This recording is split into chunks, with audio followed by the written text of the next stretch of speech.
Hello, dear aspirants. I am Pratiksha Chauhan, your educator and mentor on Arpita Sharma classes, the platform where you get quality lectures for UPSC CSC preparation for free. We are going to cover environment and ecology based current affairs topics in an easy manner today. Before we start, here is a small announcement for you which is going to change the way you prepare for UPSC. You have seen it once, you have participated once, you have loved it once. It's time to do it again. Unacademy is proud to announce the Unacademy Summit 2.0, a two-day free event on the 20th and 21st February 2021 to inspire civil service exams aspirants to give it their very best. With 50 plus speakers from different walks of life fortifying your preparation, this summit is a must attend for every aspirant. That's not all. With curated sessions and workshops to equip you with the strategies and aid your practice, the Unacademy Summit 2.0 is a one of a kind event. Realize your dream of serving the country with this free to attend summit. To unlock the summit, use code ARPITA10. Register now. Link is in the description below the video. Today's environment and ecology current affairs based topics are bioplastics, green bond, global environment facilities. So let us begin with the topic. Today's first topic is bioplastics. Why this in news? Because a study was conducted by the University of Bonn in Germany on the use of bioplastics and its effect on the environment. University of Bonn जो कि Germany में है उसके द्वारा एक study conduct की गई bioplastics के यूजेस के ऊपर और उसके इन्वायरमेंट पे क्या इफेक्ट पड़ते हैं. Okay, so study also found that it will take a lot of time to switch to bioplastic from single use plastic. Study में ये देखा गया कि बायोप्लास्टिक को यूज करने के लिए हमें काफी टाइम लगेगा. अभी हम जो कि केवल सिंगल यूज प्लास्टिक यूज कर रहे हैं, हमें स्विच होने में काफी टाइम लगेगा. Let us understand what is bioplastic. Plastic made from plants like maize, wheat or sugarcane or other biological material instead of petroleum. ऐसे प्लास्टिक जो कि प्लांट से बने हैं जैसे मेज, वीट और शुगरकेन या फिर किसी और बायोलॉजिकल मटेरियल से बने हैं बस पेट्रोलियम को छोड़ के. ओके, पेट्रोलियम से नहीं बने हैं. और biodegradable and composite plastic material होते हैं made by extracting sugar from plants like corn and sugarcane and converting it to a polylactic acid. Sugar को एक्सट्रैक्ट करते हैं प्लांट से जैसे कॉर्न और शुगर केन के प्लांट्स जो होते हैं और उनको कन्वर्ट कर देते हैं पॉलिटिक एसिड में. Okay, so made from polyhydroxyalkanoates from microorganisms. PLA plastic is commonly used in food packaging. PLA plastic use होता है ज्यादातर फूड पैकेजिंग में. PHA is often used in medical devices like surettes and cardiovascular patches. अब advantages क्या है bioplastic के? No adverse change to flavour और scent in food stored in bioplastic container. कोई किसी भी प्रकार का टेस्ट या फ्लेवर या फिर कोई भी उसका जो खुशबू होती है वो बायोप्लास्टिक कंटेनर में अगर रखी जाएगी तो वो चेंज नहीं होगी. Reduce human carbon footprint, less consumption of non renewable raw materials, a reduction of non-biodegradable waste which contaminates the environment, and increased energy savings in terms of production. Let us understand what is the environmental impact of bioplastic. As per study, increased consumption of bioplastic in upcoming year is likely to generate increased greenhouse gas emissions from cropland expansion on a global scale. And the production of bioplastic in large amount will change land use globally. This could potentially lead to an increase in the conversion of forest area to arable land. Forests absorb considerably more carbon dioxide than maize or sugarcane annually because of their larger biomass. So it is very beneficial for environment also. Next topic is green bond. Why this in news? क्यों है ये news में? Because as per a recent study by the reserve bank of India, the cost of issuing green bonds has generally remained higher than other bonds in India, largely due to asymmetric information. एक study की गई reserve bank of India के द्वारा जिसमें ये find हुआ कि जो कॉस्ट है इशूइंग ग्रीन बॉन्ड की वो हायर है than other bonds in India. क्यों है? क्योंकि एसिमेट्रिक इंफॉर्मेशन की वजह से. अब ये ग्रीन बॉन्ड क्या होता है? ग्रीन बॉन्ड इज अ डेब्ट instrument that is specially reserve to raise money for climate and environmental projects.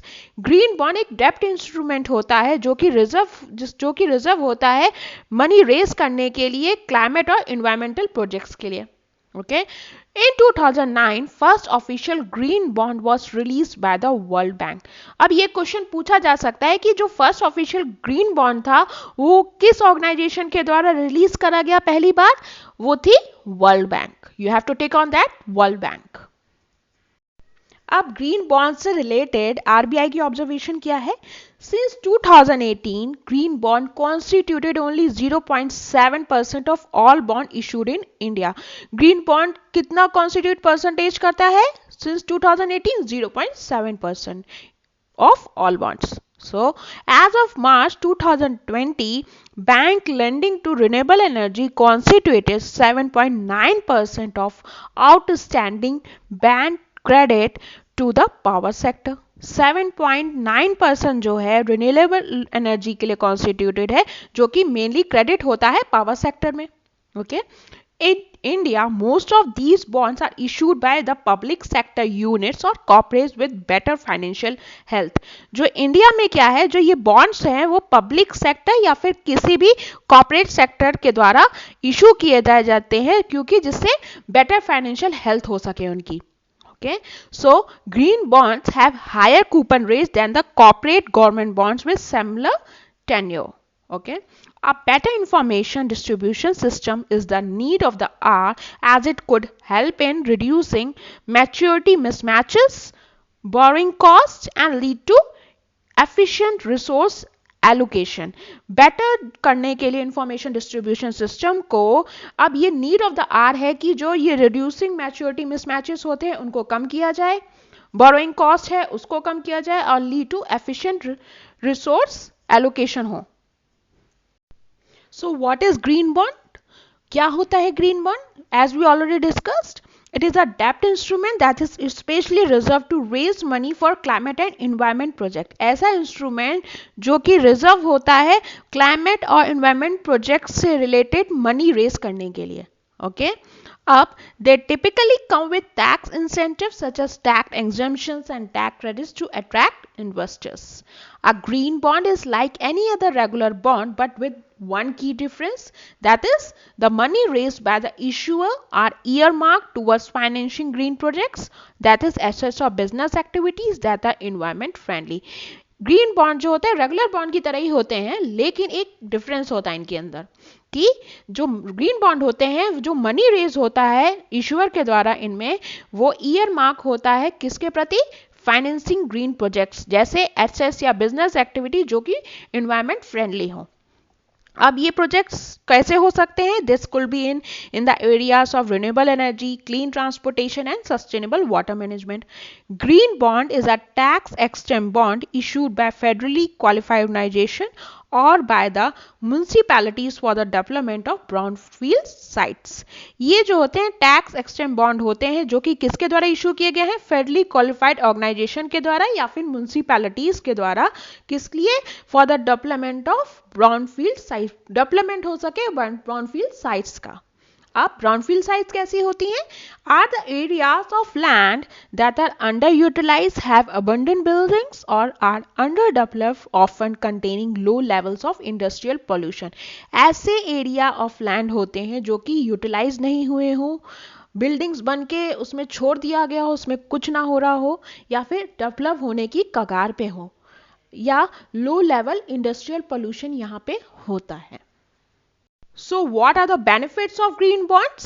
Benefit क्या होते हैं ग्रीन बॉन्ड के? It enhances issuer's reputation. ये इश्यूअर की रेपुटेशन को बढ़ाता है, showcases its commitment to sustainable development, उसकी कमिटमेंट को दिखाता है सस्टेनेबल डेवलपमेंट के प्रति, typically have a lower interest rate than loans offered by the commercial banks. इसका lower interest rate होता है जो कि mainly commercial bank के मुकाबले में. Okay? Up, foreign investors are focusing more on green investment, which in turn may help in reducing the cost of raising capital. जो foreign investors हैं वो ज़्यादातर मेन फोकस किस पे कर रहे हैं? ग्रीन इन्वेस्टमेंट के प्रति. What are the challenges of green bond? Serious debates about whether the projects targeted by the green bond issuers are green enough because the proceeds of green bond were being used to fund a dam project that hurts the Amazon rainforest in Brazil. एक debate हुई इस projects के में कि green bond जो है वो really में ग्रीन है, they are really focusing on green, क्योंकि एक ऐसा ग्रीन बॉन्ड था जो कि फंड कर रहा था डैम प्रोजेक्ट को, जिसकी वजह से जो अमेजॉन रेन फॉरेस्ट था वो अफेक्ट हो रहा था ब्राजील में. Okay, a lack of credit rating और rating guidelines for green projects and bonds. जो क्रेडिट रेटिंग होती है या रेटिंग गाइडलाइंस होती है उसको लैक करता है ग्रीन प्रोजेक्ट या bonds. Okay, so green bonds in India have a shorter tenure period of about 10 years in India, whereas a typical loan minimum for 13 years. green bond जो होते हैं India में वो shorter tenure के लिए होते हैं, like approx 10 years के लिए होते हैं, और जो typical loan होता है वो minimum 13 years के लिए होता है. अब lack of green bond standards, low credit rating of potential issuers and higher cost of insurance, limited to large and credit-worthy investors, limited set of green vested, limiting demand for green bonds to infuse new capital to scale the renewable energy market. So these are some of the challenges of green bond. So what is the status of India and the green bond market? 2018, State Bank of India entered the green bond market with $650 million certified climate bond. 2018 में state bank of India ने green bond market में enter किया, कैसे? $650 million invest करके to be certified climate bond. Okay, 2019 में as per economic survey 2019 and 20, India became the second largest green bond market globally after China with $10.3 billion worth of transaction. India जो है green bond के मामले में second largest है after China, तो China is the first. अब October 2019 India join the international platform on sustainable finance to scale up the environment friendly investment. अक्टूबर 2019 में इंडिया ने international platform on sustainable finance join किया जिसके लिए environment friendly investment हो सके. Last topic is global environment facility. Why this in news? क्यों है न्यूज में? क्योंकि government has launch the green age that is transforming Indian agriculture for global environmental benefits, the conservation of critical biodiversity and forest landscape in association with global environment facility. Government ने launch किया green as को जो कि transform करती है Indian agriculture को global environment benefit की तरफ और कंजर्व करती है बायोडाइवर्सिटी और फॉरेस्ट लैंडस्केप को. किसके द्वारा एसोसिएटेड है? ग्लोबल एनवायरमेंट फैसिलिटी के द्वारा. Let us understand some points about Green Age project, which is launched by government in association with Global Environment Facility, implemented in collaboration with the Food and Agriculture Organization in high conservation value landscape of 5 states.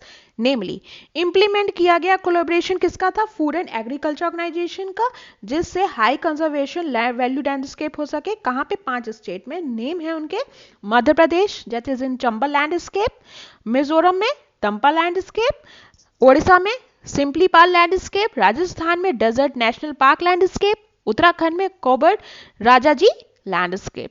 Okay, seeks to integrate biodiversity, climate change and sustainable land management objectives and practices into Indian agriculture. Biodiversity integrate हो सके, climate change में help हो सके, sustainable land management objective achieve हो सके और practice हो सके इंडियन एग्रीकल्चर. इसका एम क्या है? To catalyze a transformative change of India's agriculture sector to support the achievement of national and global environment benefits and conservation of critical biodiversity and forest landscape. Transformation हो सके Indian agriculture sector का जिसमें ये support हो कि achievement हो सके national और ग्लोबल एनवायरमेंट बेनिफिट पे, ओके और कंजर्वेशन किसका हो सके, बायोडाइवर्सिटी का, फॉरेस्ट लैंडस्केप्स का. Let us understand about Global Environment Facility established in Rio at Summit 1992. Headquarter कहाँ है, वॉशिंगटन डीसी, यूनाइटेड स्टेट्स में. ज्वाइंटली मैनेज किसके किसके द्वारा किया जाता है, United Nation Development Programme, World Bank और यूनाइटेड नेशन एनवायरनमेंट प्रोग्राम के द्वारा. एक इंटरनेशनल पार्टनरशिप है 183 कंट्रीज की, इंटरनेशनल इंस्टीट्यूशंस हैं, सिविल सोसाइटी ऑर्गेनाइजेशंस हैं, प्राइवेट सेक्टर है जो कि ये एड्रेस करते हैं ग्लोबल एनवायरनमेंट इशू की तरफ. ओके अब Global Environment Facility funds are available to developing countries. जो ये फंड्स हैं वो किसके लिए हैं, डेवलपिंग कंट्रीज के लिए हैं, and countries with economies in transition to meet the objectives of the international environmental conventions and agreement, जो इस ऑब्जेक्टिव को अचीव कर सके जिस जो है इंटरनेशनल एनवायरमेंटल कन्वेंशंस और एग्रीमेंट्स के हुए हों. Okay, the World Bank serves as the Global Environment Facility Trustee, administering the Global Environment Facility Trust Fund. So it is all about today's topics. Hope you understand. Thank you.